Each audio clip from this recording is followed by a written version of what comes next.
Assalamualaikum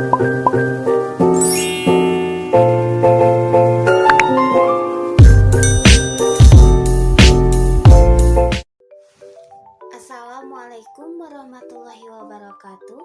Perkenalkan, nama saya Tantri Meilinda dengan NPM 101205818, Prodi Manajemen kelas F2.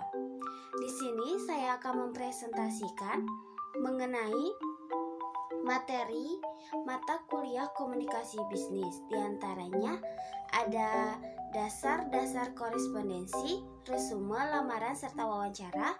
Kedua ada pembuatan laporan, proposal, dan presentasi bisnis serta negosiasi. Ketiga ada rapat bisnis dan penulisan laporan bisnis, laporan singkat, dan laporan formal. Keempat ada praktek pemimpin rapat dan membawa surat resmi. Kelima ada komunikasi dengan teknologi komunikasi. Dan keenam ada penggunaan sosial media dalam komunikasi bisnis.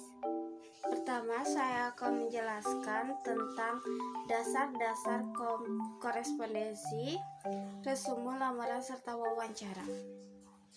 Korespondensi berasal dari kata correspondence dalam bahasa Inggris atau correspondentius, berasal dari bahasa Belanda yang berarti hubungan yang terjadi antara pihak yang terkait. Hubungan pihak-pihak yang terkait dalam bisnis biasanya bersifat resmi dan dilakukan dengan surat menyurat. Kegiatan surat menyurat disebut korespondensi. Maka dapat disimpulkan bahwa surat adalah sarana komunikasi yang digunakan untuk menyampaikan informasi tertulis oleh suatu pihak kepada pihak lain, baik berkaitan bisnis atau non-bisnis. Sedangkan surat bisnis adalah surat yang digunakan oleh atau organisasi kaitannya dengan penyelenggaraan bisnis. Bagian-bagian surat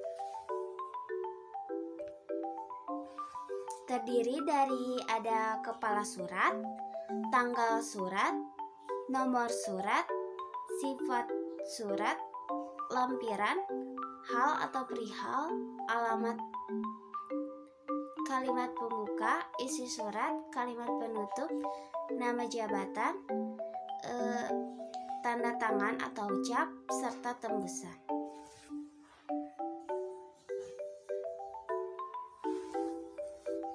Surat lamaran kerja. Surat lamaran kerja adalah surat yang digunakan oleh seseorang untuk melamar kerja pada suatu organisasi yang membutuhkan karyawan atau pimpinan pada bidang tertentu.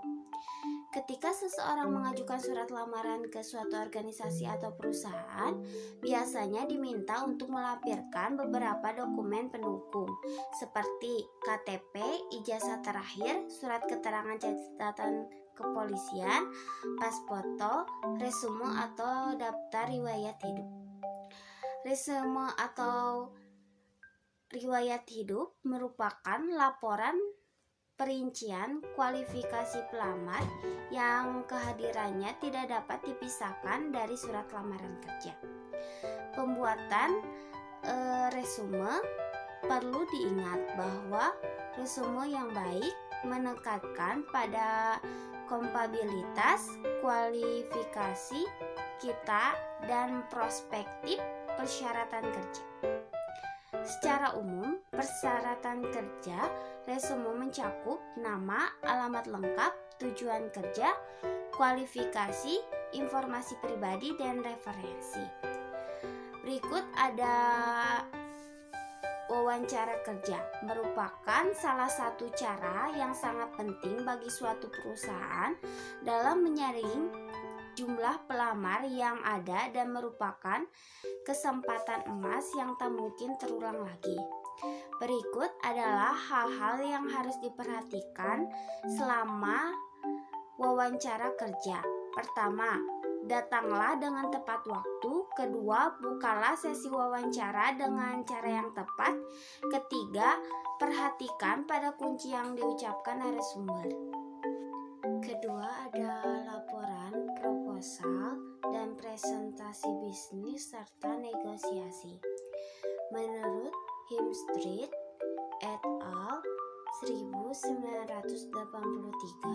laporan adalah pesan yang disampaikan secara sistematis dan objektif yang digunakan untuk menyampaikan informasi dari satu bagian organisasi kepada bagian lain atau lembaga lain untuk membantu pengambilan keputusan atau memecahkan persoalan. Organisasi karangan laporan umumnya terdiri dari pendahuluan, isi, rangkuman, kesimpulan dan rekomendasi, dan catatan. Berikutnya ada presentasi bisnis. Tujuan dari presentasi bisnis secara umum yaitu menginformasikan pesan-pesan bisnis kepada audiens, menghibur audiens, menyentuh emosi audiens, dan memotivasi audiens untuk bertindak sesuatu. Persiapan yang diperlukan untuk presentasi bisnis mencakup beberapa hal, yaitu penguasaan terhadap topik atau materi yang akan dipresentasikan. Kedua, ada penguasaan berbagai alat bantu presentasi dengan baik. Ketiga, menganalisis audiens. Keempat, ada menganalisis berbagai lingkungan lokasi atau tempat untuk presentasi. Berikutnya ada alat-alat yang digunakan dalam presentasi. Ada flip chart, papan tulis elektronik, proyektor, dan panel liquid crystal display. Selanjutnya ada negosiasi. Negosiasi merupakan suatu proses komunikasi yang berlangsung secara kontinu dan terus-menerus sehingga tercapai suatu kesepakatan bagi kedua belah pihak. Menurut Cass, dalam proses negosiasi ada 6 tahapan penting yang perlu diperhatikan. Antara lain, persiapan, kontak pertama, konfrontasi,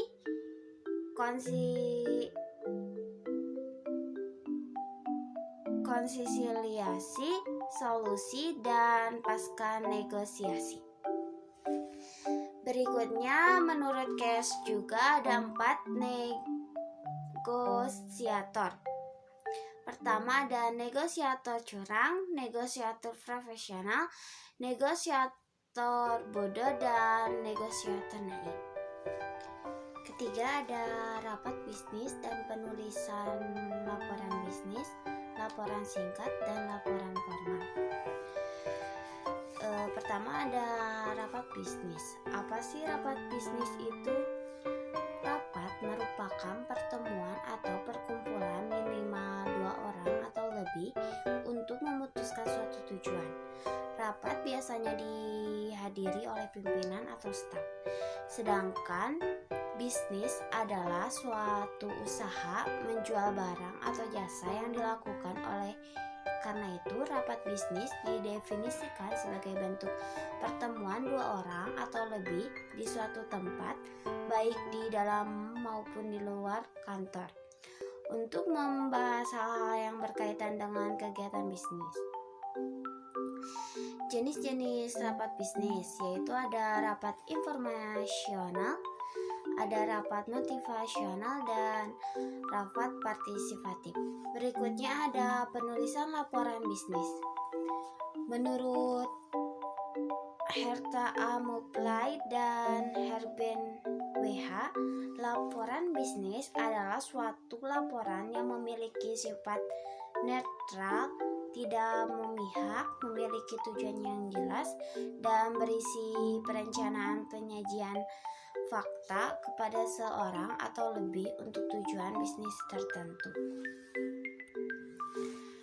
3 hal yang harus diperhatikan dalam suatu laporan bisnis yaitu akurat, keputusan yang baik, dan format gaya dan organisasi yang responsif.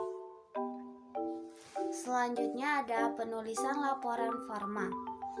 Laporan panjang sering disebut dengan laporan formal. Secara umum, jumlah halaman laporan formal lebih banyak daripada jumlah halaman laporan singkat.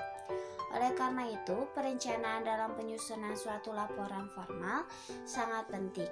Dalam membuat perencanaan formal, baik hal yang perlu dipertimbangkan antara lain mendefinisikan masalah, membuat kerangka untuk melakukan analisis, menyusun rencana kerja, melakukan penelitian, dan menganalisis data. Keempat, ada praktek memimpin rapat dan membawa surat resmi. Apa sih rapat itu? Rapat adalah sejumlah orang yang bertemu untuk melaksanakan bisnis. Rapat terdiri dari dua, yaitu rapat formal dan rapat informal. Rapat formal menjadi 4 kelompok, yaitu rapat umum pemegang saham, rapat panitia ad hoc, joint committee meeting, dan rapat dewan komisaris. Sedangkan rapat informal terdiri dari rapat untuk memberikan informasi, rapat staf, rapat laporan perkembangan, rapat untuk memecahkan masalah. Yang kelima, ada komunikasi dengan teknologi informasi. Teknologi informasi dapat didefinisikan sebagai teknologi yang melibatkan perkembangan, perawatan, dan penggunaan sistem komputer, perangkat lunak, dan jaringan untuk memproses dan mendistribusikan data. Di era informasi seperti sekarang, penggunaan teknologi informasi dalam komunikasi bisnis atau komunikasi bisnis lintas budaya tidak lagi menjadi pilihan, namun telah menjadi kebutuhan. Adapun penggunaan teknologi informasi dalam komunikasi bisnis, yaitu ada otomatis kantor, kedua ada berbagai informasi dengan karyawan, ketiga bertukar informasi, keempat ada tetap terhubung dengan konsumen, kolega, dan penyuplai, kelima ada menjalin kerjasama dan berkolaborasi, keenam ada menciptakan dan mengembangkan produk dan jasa, ketujuh ada menghemat biaya, kedelapan ada memudahkan akses informasi dan komunikasi, kesembilan ada berinteraksi dengan konsumen, kesepuluh ada membangun dan memelihara hubungan antara produsen dan konsumen, dan kesebelas ada pemasaran. Selanjutnya ada pengelola inventaris, selanjutnya ada manajemen data, sistem informasi manajemen, keuntungan komparatif, perbaikan proses, penghematan waktu. 6. Ada penggunaan media sosial dalam komunikasi bisnis. Medsos dalam komunikasi bisnis adalah komunikasi bisnis yang dilakukan menggunakan berbagai media sosial atau aplikasi sosial seperti Facebook, Instagram, Twitter, dan aplikasi media sosial lainnya untuk menjalankan berbagai fungsi strategi komunikasi pemasaran. Namun, untuk menggunakan medsos dalam kegiatan bisnis hingga mendapatkan pengaruh teknologi dalam komunikasi bisnis yang signifikan ternyata tidaklah mudah. Seorang pebisnis harus mampu menghindari hambatan-hambatan penggunaan teknologi. Setelah berbagai hambatan teratasi, maka dampak komunikasi tidak efektif dalam komunikasi bisnis akan dapat dihindari, sehingga pengaruh medsos dan efek media sosial pada komunikasi bisnis menjadi sangat besar. Berikut ini ada penggunaan medsos di dalam suatu komunikasi bisnis. Di antaranya ada membangun jaringan. Perkembangan medsos di Indonesia berlangsung dengan sangat cepat. Begitu juga pertumbuhan ekonomi, bisnis juga meningkatkan setiap tahun. Ketika pebisnis sudah mulai memiliki bisnis yang berkembang, tentu sangat diperlukan jaringan yang luas untuk mengembangkan bisnisnya itu. Sekian presentasi dari saya. Mohon maaf bila ada kata-kata yang kurang berkenan. Wabillahi taufiq wal hidayah. Wassalamualaikum warahmatullahi wabarakatuh.